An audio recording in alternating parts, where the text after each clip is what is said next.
Good evening, good morning, good night. Welcome to Across the Six with Kurt and Moshe. I'm here, Kurt Schaefer, got Moshe McCory on the horn. Moshe, how you doing? Good, man. I'm doing well. I'm doing well for sure. All right, and this is our episode two. Going to be talking about the Minnesota tournament from earlier in the season this year. Moshe, you want to introduce our special guest? Yes, man. Today is a very exciting day. We do have the leader of one of the most famous, I'd say, one of the biggest clubs in the Midwest, to be honest, Minnesota Team Handball. Josh over here, he's been running this club. I am not too sure for how long, but probably since 2009, right? Give or take. Yeah, so I've been associated with the club since 2008 when we started. I took over as president in the fall of I believe it was 2000. I want to say 2013 or 14. I believe it was 2013. So that's when I started running things. But I've been associated with the club. I'm actually one of the founding members of the Minnesota Team Handball Club. That's what I thought, yeah, because every time in my head, it's always like, every time I think of Minnesota, I just think of you. You know what I mean? Every time I'm trying to reach out to Minnesota Team Handball, sometimes I spam your DM. So I do Yeah. apologize for that. No, it's yeah. I mean, just any way you can get a hold of me. Just if you're contacting Minnesota Team Handball, yeah, there's like a 99% chance you're talking to me.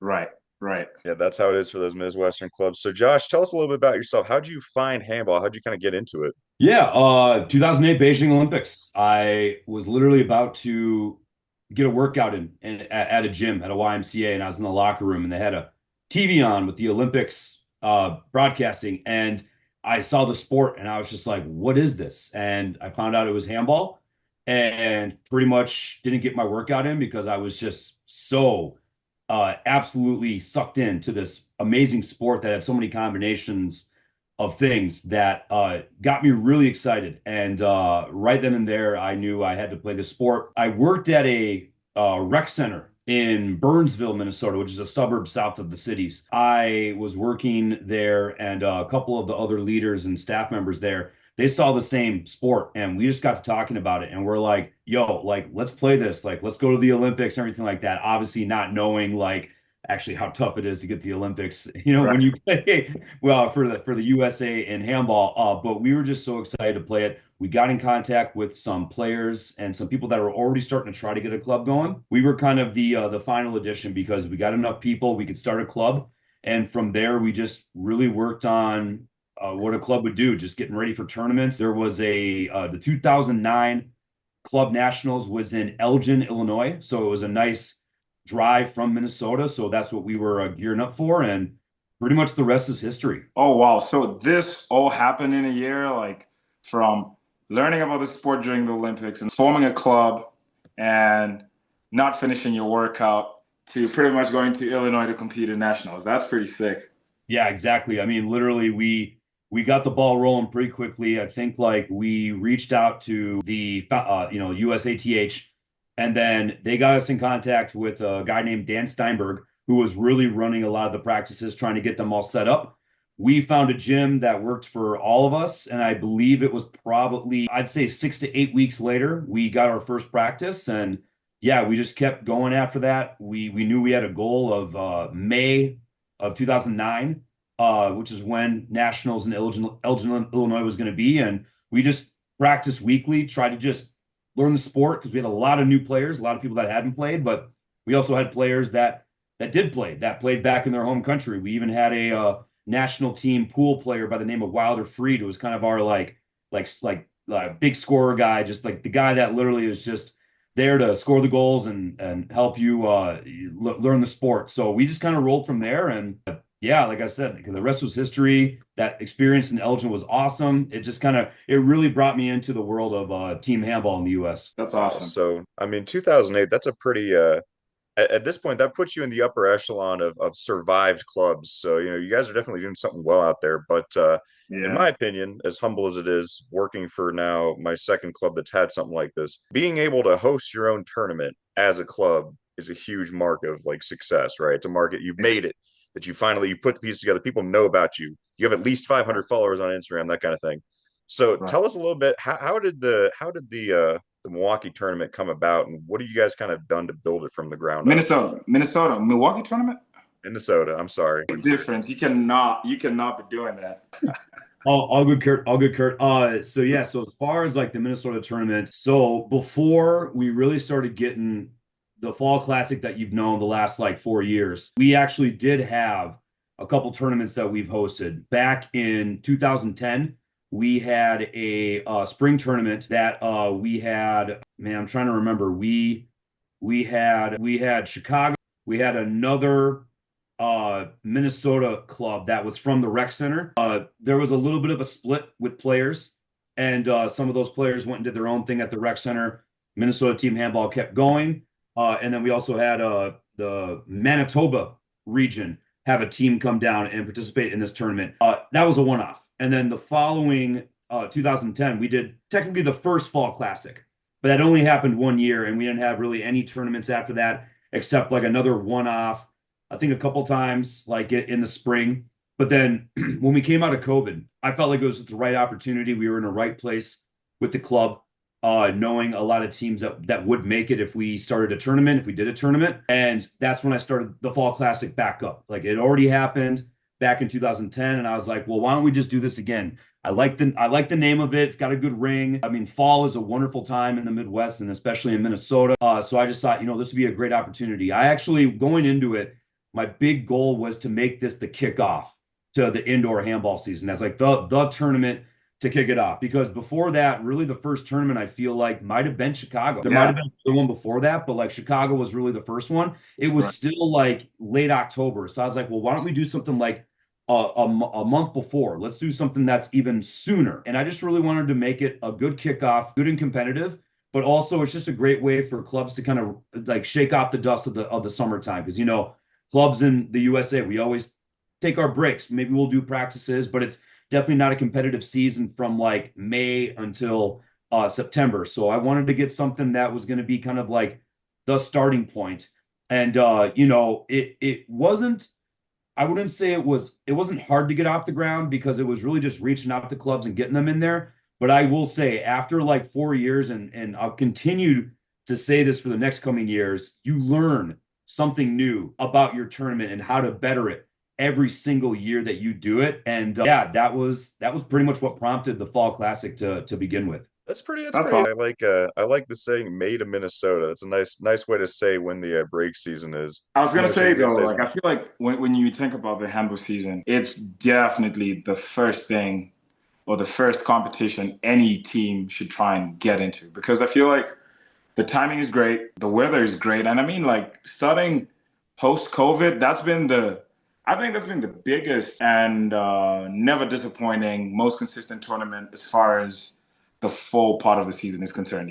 Like beginning of September, and every time I've been there since 2021, I want to say, You've and been there like since the first one. yeah, and I can't think of any weekend where we got there and I was like, okay, this was not a great weekend for handball. Like the weather is perfect, the fall colors are coming in, and it's in a great location. The gym is one of the best gyms you can play indoors. I feel like the floor is clean. You know what I mean? Like Yes. those small things matter, and Yeah. it's also a standard court. So I feel like I don't know. It's definitely a five-star tournament in my opinion. That was definitely the big thing was in Bloomington Kennedy, it's called the Kennedy Activity Center. It Right, really is. It's a great floor. They're a great staff to work with.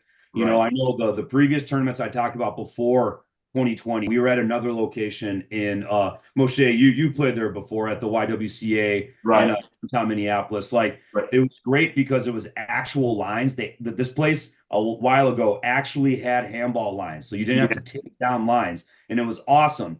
Then during COVID, they actually redid the surface, and they didn't have those anymore, so it kind of defeated the purpose. So we found Bloomington Kennedy, and they've been great ever since. The facility's great, yeah. location great. Number one, most important thing, you can use Stickum. That's another thing. Yeah, yeah. Always the most important It's thing. it's kind of sad though. Like I feel like at this point, at this rate, like 50% of the tournaments you play in or you get invitations to do not have Stickum, you know? And it's kind of robbing a lot of players from the experience because dude, playing handball without Stickum is like, I don't know, it's almost like a different sport in my opinion. I feel like you're playing a different sport because, you get so used to playing with Stickum and then you go to a tournament where they zero Stickum and you know what I mean? You feel like you don't know how to play anymore. Yeah, You and forget how to we shoot. Its release is weird. Yeah. yeah, Yeah. and we've worked with the facility to make sure that we can have that. You know, I know Moshe, we talked about this after my tournament about the cleaning and like the parameters that we go through. That's another thing that I've learned every 4 years. Right.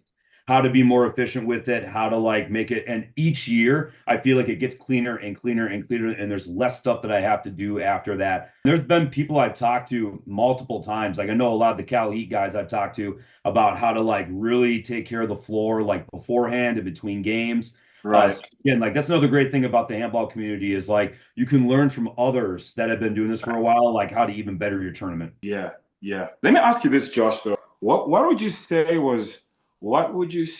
was the most competitive Minnesota Fall Classic since, coming out of COVID? When you look at the teams that were there, looking at the quality of the players, and also from a team point of view, like for Minnesota Team Handball, which one was the most competitive for you guys?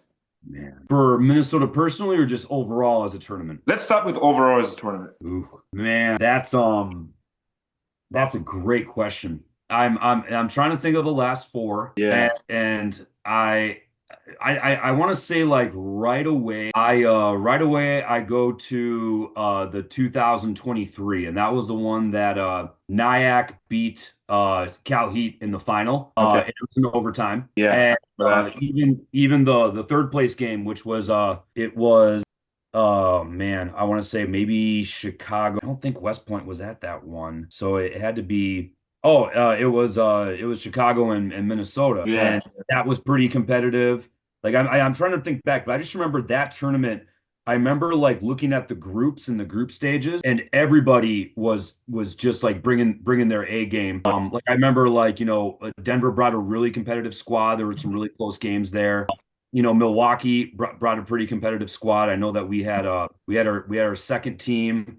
Yeah, I want to say that's probably the one that really comes to mind. But I mean, when you look at the Fall Classic, there's never been a repeat winner. So that just tells you like how competitive it actually is Right. Right. all Right. across the board. But again, I feel like when it's the first tournament of the season, they're still trying to figure themselves out. Like I mean, like I'll never forget last year when Denver brought a big squad, like from Denver to Minnesota. I just saw, a lot of like young talent that was like starting to figure it out. There was even some like guys that have played before, but you all were still trying to like figure out Yeah. how to play with each other. And Right. then fast forward even past Chicago, and then you go to the Smalla Cup, and look at you guys. Like you make it to the final, you almost beat New York. You take them Right. to penalty shots. Like that's Yeah. just it. It's like that. There's that first game in the of the season where like you're still trying to like figure stuff out. So it's going to be competitive. It's going to be kind of a wild card.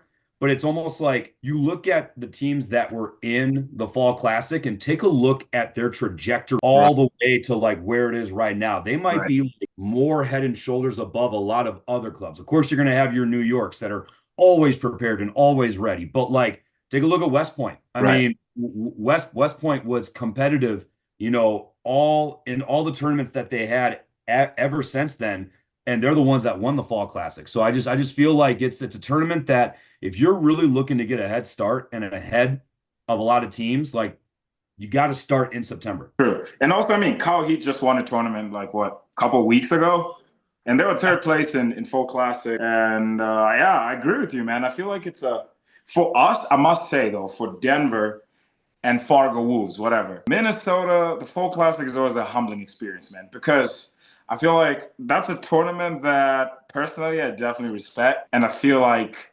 it's I don't know, it's exciting because you know what I mean? It's like something to look forward to at the very beginning of the season. But at the same time, like having players, you know what I mean? Like players that are well defined in the game does not mean you're gonna do well in a tournament. Like you can have a roster that looks good on paper. Like when you go to the full classic, yeah, Minnesota Miracles. Minnesota Yeah. Miracle. I guess to get Minnesota more Miracles into the thing because I can't think of a year where we went and we're like, okay, besides this year was I mean, I got injured. I had a bad fracture. But besides that, I feel like for the whole team, I feel like, we didn't get blown out in any game. And also, based on the quality of the players that we had, I feel like, I don't know, like I feel like it was a great experience for most of the new guys who learned about the sport during the Olympics. And most players did okay. You're not going to expect to show up and beat Chicago and you've been only playing for 3 months. Like, that's not realistic. Yeah, but when you get to that final game against Milwaukee and you are competitive with them, with Right. a solid group, like even a Milwaukee Right. team that had some Detroit players, Yeah. like again, like just that battle, like that's exactly what you want to see as like the leader and as the coach and just as the guy that like formatted that team. Like I Right. totally understand that. Right. Right. When's the last time Detroit went to a tournament? Like they Uh, got a I lot of good players mean, out there, but they don't really travel that much, do they? yeah, no, I mean, they were at Milwaukee last year. They actually beat us. Still a sore subject, but they beat us on a last second shot, a really nice one. So yeah, no, they make it to some, but yeah, I know that there are people on Detroit that are definitely keeping that club alive. Right. Yeah, it's still there. So Yeah. there's definitely going to be more stuff coming about that. Well, Yeah. not to correct Moshe's little misremembrance of no one being blown out this year. Denver starting off the tournament on Saturday with our first game, lost 21-14 to a very impressive Chicago side. So we definitely 21-14. had a bit of a Milwaukee moment there myself. I definitely remember waking up thinking, "Oh my God, it's cold as an MF because it's September, so everyone's still used to summertime. We get in there Thought and about we have to that. like Yeah. walk across the street to the gas station to get like a banana to eat before the game. We woke up at like 6 in the morning. Everyone flies in the night before, and then we just get absolutely trounced by Subi and all them guys over there. But here's That my was argument though. I feel like we managed to our defense was pretty good. Our offense was just terrible. Because when you it's not a high scoring game, first of all, like and for a team like Chicago, I remember that game Soupy had like 3 goals. So if you can I feel like and of course it's a team game, you know what I mean? Soupy is Chicago's main scorer, and I feel like that's not up for debate. My opinion was, again, based on the players that we have, I felt like that was a decent result, man, because things could have gone way downside, like for the Denver team. And keeping Chicago to 21 was an accomplishment, and then obviously our offense was just terrible. Like I think it was the beginning of the season, and I wasn't too proud about it. But I feel like there was a lot of learning points in that particular game. But you're right, man. It was not. That's not a close game, I guess. I'll also say this, like the fall this year, the Fall Classic, the biggest thing I remember thinking and hearing from a lot of people is you go across the board of each team's goaltender. Each team's goaltender played on top of their head. You look Right, at everybody across the board, all the goaltenders were on their A game. I mean, Richard with Milwaukee was on point. Nathan was an absolute beast for Denver. Like right, right. there were shots he was stopping that was just like it looked like he's just coming straight out of the Bundesliga. Yeah. Yeah, our goalie Peter, originally Uh, from Belarus, like it was his first time playing with us at a tournament. He played really well. Of course, right, Patrick. I mean, the MVG was West Point's goalie. And then right. again, you have to look at the double-headed monster of Cal Heat. I mean, again, it was every single goaltender at the Fall Classic was playing really, really well. So who knows if you look back at those scores, like I'm sure they were probably on the lower end just because of how defense and goaltending was going. Yeah, the Yeah, keepers I agree. definitely came out on that. I will say this much. I wouldn't call it disappointing versus not disappointing. Comparing the group stages to the finals, I think most teams ended up exactly where they had been playing in the group stage. I mean, right, the final was by 1 goal. Chicago goes down barely to a West Point team that was smacking everyone. Chicago themselves crushing the entire competition. I don't think anybody was too far off from where their expectation was. Of course, Denver, we were going for at least bronze. We thought we could have done it. Ended up in fifth, but when you get in the middle of the pack, those kinds of things happen, right? You lose a few goals here, gets the differential a little off. You end up playing for the fourth place game, something like that. So Yeah, I will yeah, say that was definitely a wake up for a lot of teams, especially a team like Denver that doesn't have 4 a.m. army conditioning to right. go out there and sprint. But Right. I will say I was interested to talk about how you guys have two teams, and I'm pretty sure you guys have done this before. So if you had to shout out a couple players from your B squad, who do you think is going to make the A team in the next tournament? Well, I mean, we've already had a few players actually make the A squad. So I know we got one guy, Tommy. He actually is a professional football player in Mexico. So he But uh wait, he football is played in with. soccer or football is No, in? I'm talking about American football. Oh, Yeah, okay. he's a Excuse tight me? end. Yep. So Other than just like small sports. played at St. John's University in Minnesota. Really great tight end. He played some time in I think he was on roster in the XFL for a little bit of time. And then yeah, he's down in Mexico. He's playing for one of the better teams down there. I think actually recently Luke Kuechly, Ryan Khalil, and Ocho Cinco, I think bought this team or they're like invested in this team. Ocho? Yeah. So Bad. but he's actually away from the club right now. He's getting ready to go down there and play, but then he'll be joining back with us again in the summer. But yeah, he definitely was elevated right away. He just needed to just get get the whole scheme and like idea of handball like in his head and what to do. But the kid's a sick athlete, like great defense, great job at the pivot. So he was definitely one that got elevated. And then I'm trying to think of the oh man, second one that got elevated. I will say there's a wing player. Definitely started off a little rocky, but he's really starting to get it. So his name is Farzan. He joined us just after or just during the Olympics this past year, and he's starting to really come around and get his like wing shot down and just a little bit more of grasp of the game. So I'd say he's definitely probably the next one to like make the jump up to the A team.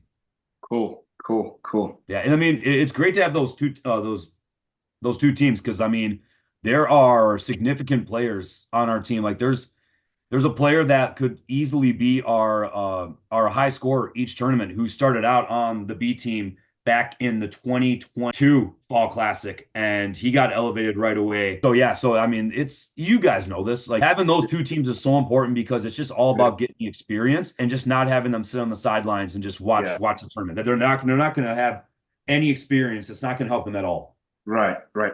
I was gonna ask though. So, I mean, it's definitely true. The most important thing is to get minutes over, you know, just being on the first team. You know what I mean? Like, and not playing. So, prioritizing them getting game time is important. Yeah. But the next question I was gonna ask was, where do you think most of these teams or all these teams that were at the Minnesota Fall Classic, they're gonna end up in nationals? Like, come nationals, how do you think they're gonna rank? How they're going to This is a rank. good one, and I think we're gonna save this video for July, and then we'll pull these archives out just to see Yeah. Kurt if. Ask every team leader where they're going to end up at nationals. I like that. I like that as a bit. And Yeah, well, I for want I want Josh to place all the six teams that were in Minnesota this past well, Yeah. now fall. Josh, in your defense, you're not going to have to predict the terror of Gary Phillips and U.S. Army West Point. They will not be going to. I don't think they go to nationals, but for the rest of them, They those five. sometimes do. They sometimes do. I think Sometimes teams they that go do. It's later. rare though, yeah. Yeah, yeah. Well, we'll say this just for argument. If West Point was going to nationals, I'll rank them, but because of the winner, just only because of the winner, I definitely gotta add them in there. All right. So if I had to say out of the teams uh, that were at the Fall Classic, which one do I believe is going to have the top ranking? So again, I'm between the three teams that took one, two, three, and it's oh my goodness. So I'm gonna say this. I am actually going to Let me help you out a little bit. yeah. Go ahead, Chicago, man. okay, Chicago will look different, and it's probably going to be the strongest Chicago side that you're going to see in any tournament. These are footnotes that I'm just adding. Cal Heat will not look too different from what we saw in January. It also depends on where nationals is. That's also a big factor. But I mean, the fact that they kind of shifted their focus on developing the talent that they have as opposed to bringing in a lot of European talent. I can tell you right now, Cal Heat is going to have most of the guys who played in the past tournament, you know what I mean, show up for Elite Division this coming nationals. With that being said, I'll let you go and do the Okay. rankings. Yeah. So what I'm gonna do is oh my goodness. Here's the thing. I just don't want to because I going into the Fall Classic, I did not have West Point high. Uh I had Chicago and Cal Heat like higher, like and West Point absolutely crushed it. So I'm gonna go ahead. I'm gonna say this. I'm gonna say it'll be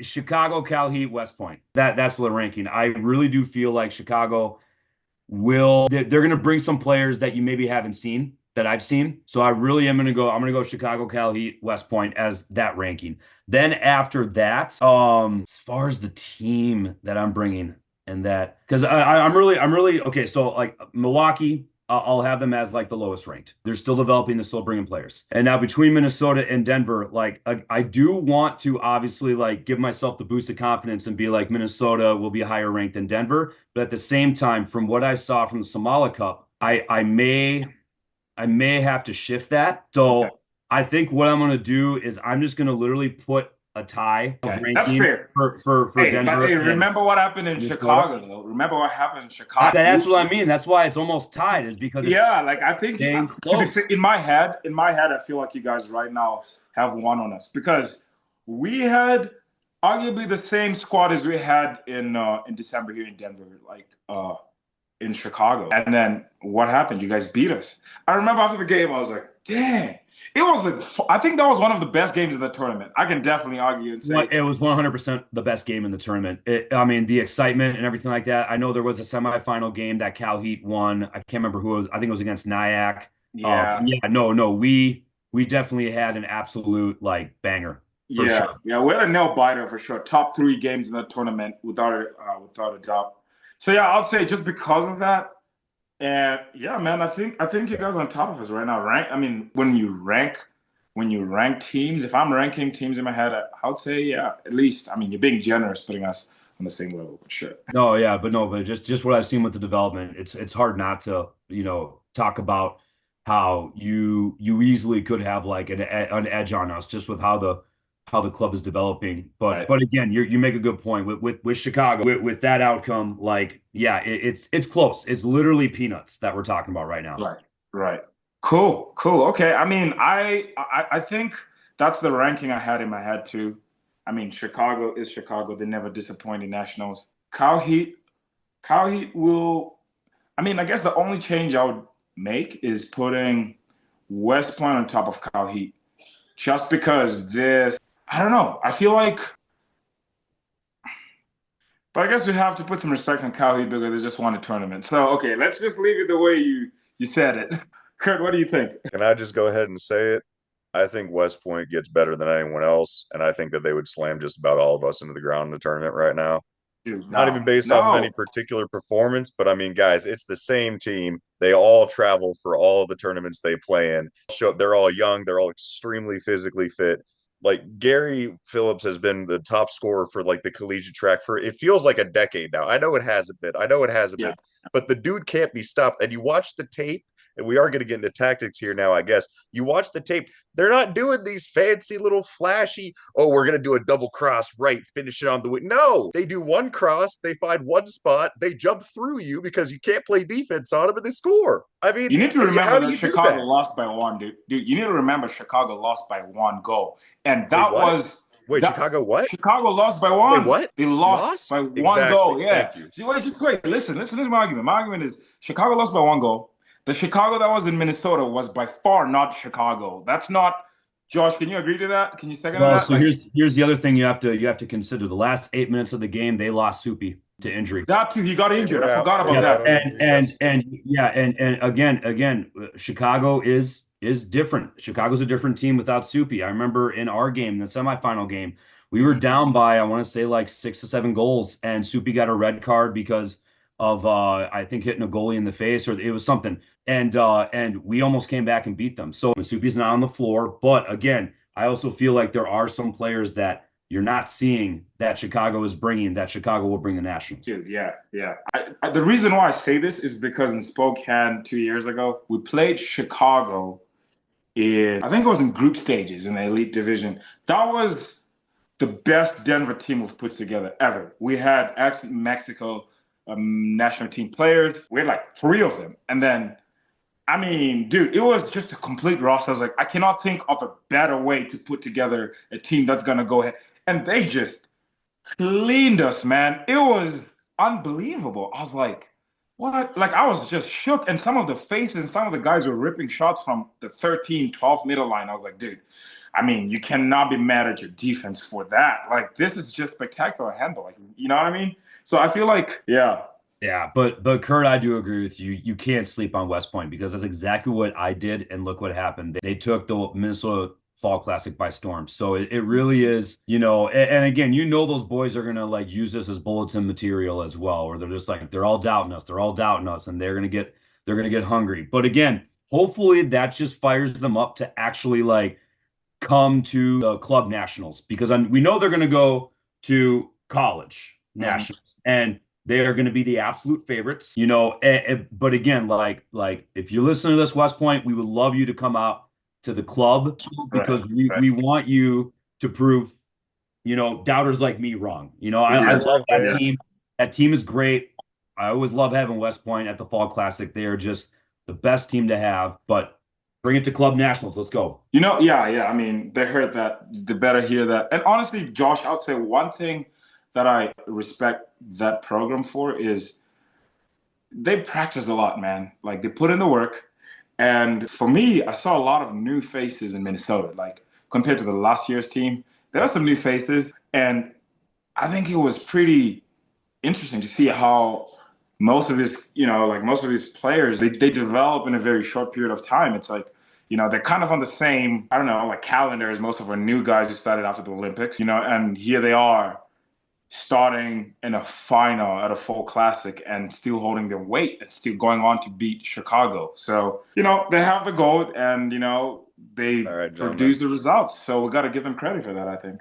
We have exactly 2 minutes left on the clock of this recording, so we're going to close this out. Josh, you get 1 minute. What's going on next year for Minnesota? What's going on the rest of this year for Minnesota? Rest of this year, we got the Milwaukee tournament coming up, so we are gearing up right now for that. And then wherever Nationals is going to be, we're going to be there. So yeah, we're definitely looking to bring a pretty strong team. Definitely going to be utilizing Milwaukee as a way to like catapult us and get us ready for Nationals because it'll only be about a month or less until Nationals. Over the summer, going to continue on with the recruiting like we did last year. Seemed to be really helpful. We're going to switch some things up with the recruiting though. The club's been talking about like certain tactics. So we're going to definitely recruit during the summer, have some fun. And then yeah, Fall Classic 25, looking to bring another strong team, looking to bring another B team and just keep growing the program. Big thing Women's that is coming program, out of the woodwork right now is the women's team. I saw Yep. that. Yep. I saw that. So the women's team, if not a team, it'll be players coming to Milwaukee. Nationals, who knows? We're hopefully going to at least get some players from the team out there. And Samala Super Cup for sure. Samala Super Cup for sure. yeah. And then for Fall Classic 2025, men's and women's question mark. That's our hope. So that's what we're gonna That's shoot for. fantastic. All right. Well, thank you very much, Josh. This has been Kurt and Moshe on Across the Six here with Josh Hetterick out of Minnesota Yes, Team sir. Handball. Thank you for being on today, and we will see you soon. Yeah. See you guys. Josh, thanks a lot, man. Yeah. Awesome. Thanks for the time, everybody. That was fun. Yeah, I know. So good to